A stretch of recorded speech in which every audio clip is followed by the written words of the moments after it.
ময়মনসিংহের ভালুকা এবং গফরগাঁও উপজেলার সীমান্তবর্তী সুতিয়া নদীতে সেতু নির্মাণের দাবিতে মানববন্ধন করেছে স্থানীয়রা। শুক্রবার বিরুনিয়া বাজার এবং মুখী শাহ মিসকিন নতুন বাজার খেয়াঘাট এলাকায় অনুষ্ঠিত এই কর্মসূচিতে কোমলমতি শিক্ষার্থী, স্থানীয় জনসাধারণ এবং জনপ্রতিনিধিরা অংশ নেন। বিস্তারিত দেখুন সাইফুল ইসলামের প্রতিবেদনে। স্বাধীনতার প্রায় ৫০ বছর পার হলেও ভোগান্তি কমেনি দুই উপজেলার বাসিন্দাদের। এখনও নৌকা ব্যবহার করে খেয়াঘাট পার হতে হয়, যা প্রতিদিন অন্তত ২,০০০ মানুষের জন্য ঝুঁকিপূর্ণ যাতায়াতের কারণ। বিশেষ করে কোমলমতি শিক্ষার্থীরা প্রায়ই দুর্ঘটনার আশঙ্কায় ভোগে। গফরগাঁও উপজেলার পাগলা থানার প্রায় ৯টি গ্রামের মানুষ চাকরি ও অন্যান্য কাজে ভালুকায় যাতায়াতের জন্য এই পথ ব্যবহার করেন। অনুন্নত যাতায়াত ব্যবস্থা কৃষি পণ্য পরিবহনে বাধা সৃষ্টি করায় কৃষকরা ন্যায্য মূল্য থেকে বঞ্চিত হচ্ছেন। এছাড়া মুখী এলাকায় পর্যাপ্ত শিক্ষা প্রতিষ্ঠান না থাকায় শিক্ষার্থীদের বিরুনিয়া এলাকায় পড়াশোনা করতে যেতে হয়। মানববন্ধনে বক্তারা বলেন, নদীর এই অংশে সেতু নির্মাণ হলে দুই উপজেলার মানুষের যাতায়াত সহজ হবে, দুর্ঘটনার ঝুঁকি কমবে এবং অর্থনৈতিক উন্নয়ন ত্বরান্বিত হবে। পরে নবদিগন্ত সেতু নির্মাণের দাবিতে সংশ্লিষ্ট কর্তৃপক্ষের হস্তক্ষেপ কামনা করে কর্মসূচির সমাপ্তি ঘোষণা করা হয়।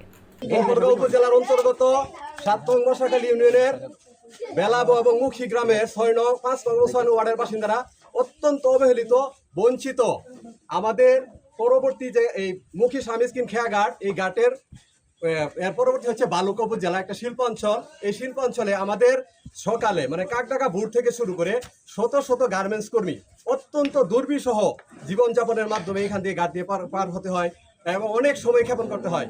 এবং প্রত্যেক বৃহস্পতিবার হাটের দিন হওয়ায় এখান থেকে সকাল থেকে শত শত নারী পুরুষ বিরুনিয়া বাজার হাটবার হওয়ায় তাদের ধান, পাট, গরু, ছাগল, হাঁস, মুরগি নিয়ে অবর্ণনীয় কষ্টে সময় ক্ষেপণ করে জীবনের ঝুঁকি নিয়ে অত্যন্ত ঝুঁকিবহুল নৌকা দিয়ে খেয়া পারাপার হতে হয়। গফরগাঁওয়ের একটি সীমানা প্রান্ত এবং ভালুকার একটা সীমানা প্রান্তে একটি ব্রিজ এখানে খুবই প্রয়োজন, যেখানে শত সহস্র মানুষ প্রতিদিন স্কুলের বাচ্চারা এবং কলেজের শিক্ষার্থীরা এখান দিয়ে পারাপার হয়।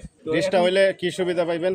সময় লাগে 2 ঘন্টা আওয়া যাওয়া, এখন মধ্যে যাই আমরা 5 মিনিটে অনেক সুবিধা। একটা রুগী লিয়ে গেল যাইতে রিগা আনাল সেই দিকটা ঘুরে যান লাগে, কান ধরে লয়ে যান লাগে। রুগী লিয়ে গেলে বৃষ্টি হলে ভিজ লাগে, অনেক বুড়া মানুষ কষ্ট করতেছে, অনেক সমস্যা। এদিকে গাড়ি থাকলে এবং ব্রিজ থাকলে আমাদের অনেক অসুবিধা। বৃষ্টি পড়লে এদিক দিয়ে রাস্তা পিছলা হয় এবং সেই কারণে অনেক দুর্ঘটনা ঘটে। আমরা এই নৌকা দিয়ে আসার সময় অনেক বিড়াবিড়ির মধ্যে অনেক দুর্ঘটনা ঘটে। তার বাদে নৌকা হয়ে পিছলা, তার বাদে রাস্তাঘাট সকল কিছু পিছলা। আমাদের বৃষ্টিটা হইলে রাস্তা হইলে আমরা হেফার তৈরি করে বাড়ি দিয়ে বসে থাকতাম। আমাদের ভয় করে কোন সময় পড়ে যাই, আমরা সাঁতার জানি না।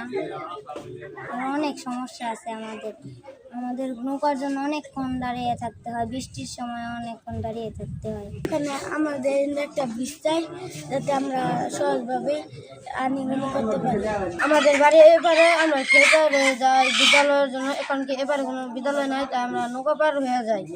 তাহলে কিছু সময় আবার আমরা নৌকা দেখি দেরি হয়ে যায়, ক্লাসে মিস হয়, আবার কিছুদিন স্কুলেও যেতে পারি না নৌকার জন্য। তাহলে আবার দেখি আবার কিছু মানুষ আবার নৌকার পড়েও যায় নৌকা থেকে, তাই এখানে তারপরে আমরা নৌকা দিয়ে যাই, মাসে টাকা দিতে হয়। তাহলে এখান থেকে ব্রিজ হইলে আর টাকা দিতে হবে না, আর পড়ারও কোনো থাকবে না, আশঙ্কা থাকতো না।